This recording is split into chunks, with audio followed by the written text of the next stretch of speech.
Hello बच्चों, इस प्रश्न को पढ़ते हैं। निम्न में से कौन सा कथन गलत है? आपको इनमें से गलत कथन बताना है। ओजोन अणुचुंबकीय गैस होती है।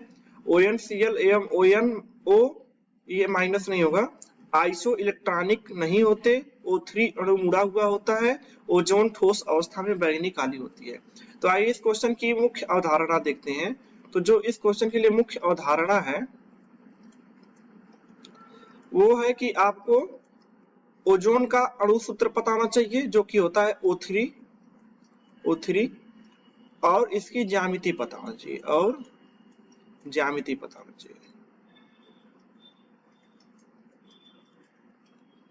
ठीक है। आपको O3 ओजोन का अणु सूत्र पता होना चाहिए और इसकी ज्यामिति पता होना चाहिए। तो आइए देखते हैं इसकी ज्यामिति क्या होती है। तो O3 अणु में क्या होगा, एक ऑक्सीजन सेंटर में होगा और एक ऑक्सीजन क्या होगा, साइड में होगा। दो ऑक्सीजन, तो यहाँ पे देखें तो यहाँ पे एक ऑक्सीजन सेंटर में और दो ऑक्सीजन साइड में। अब हर ऑक्सीजन के बाहरी कक्षा में 6 इलेक्ट्रॉन होते हैं, तो 6 इलेक्ट्रॉन हम बना देते हैं।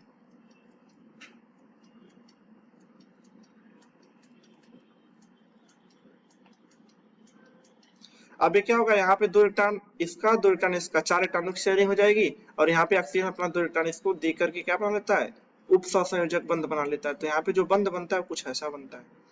इस ऑक्सीजन से तो 2 सहसंयोजक बंध और एक इस ऑक्सीजन से उप सहसंयोजक बंध। अब देखो इस ऑक्सीजन के पास कितने इलेक्ट्रॉन यूज हो गए पेयरिंग में, 2a 4 यूज हो गए, 2 बचेंगे तो 2 यहाँ पे लिख देंगे।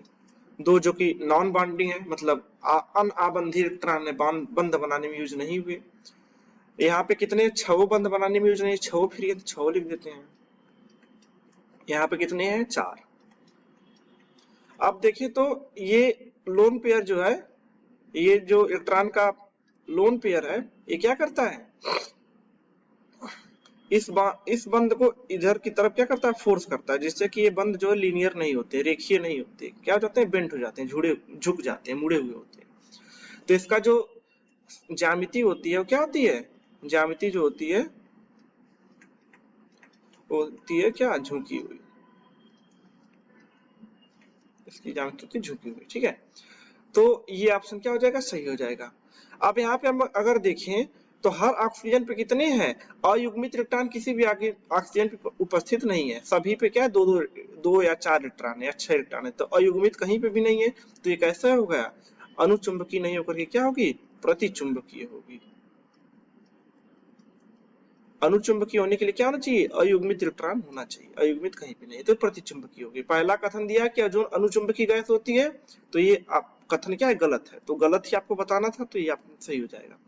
ONCl एवं ONO आइसो इलेक्ट्रॉनिक होते हैं। आइसो इलेक्ट्रॉनिक का मतलब होता है सेम इलेक्ट्रॉन हो, मतलब दोनों में 10 या दोनों में 8 या दोनों में 18 इलेक्ट्रॉन ऐसे हो। तो देखते हैं, ये है ONCl, ये है ONO।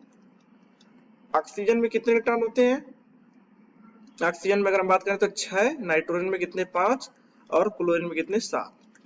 उसी तरह यहाँ पे ऑक्सीजन में 6, नाइट्रोजन के बाहरी कक्षा 5 और ऑक्सीजन है तो फिर 6। यहाँ पे ऐड करेंगे तो 6 5 11 7 18 हो जाएगा और यहाँ पे ऐड करेंगे तो 17 हो जाएगा।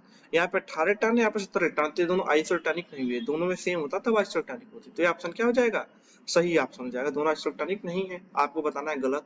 O3 अणु मुड़ा हुआ होता है, सच में O3 अणु मुड़ा हुआ है, तो ये भी ऑप्शन सही है। ओजोन ठोस अवस्था में बैंगनी काली होती है, तो यहाँ पे याद रख लेना, ओजोन का जो रंग होता है वो कैसा होता है, बैंगनी और काले कलर का होता है, मिक्स बीच का। तो आशा करता हूं आपको समझ में आया होगा। इस क्वेश्चन का जो सही आंसर है क्या होगा, ए होगा।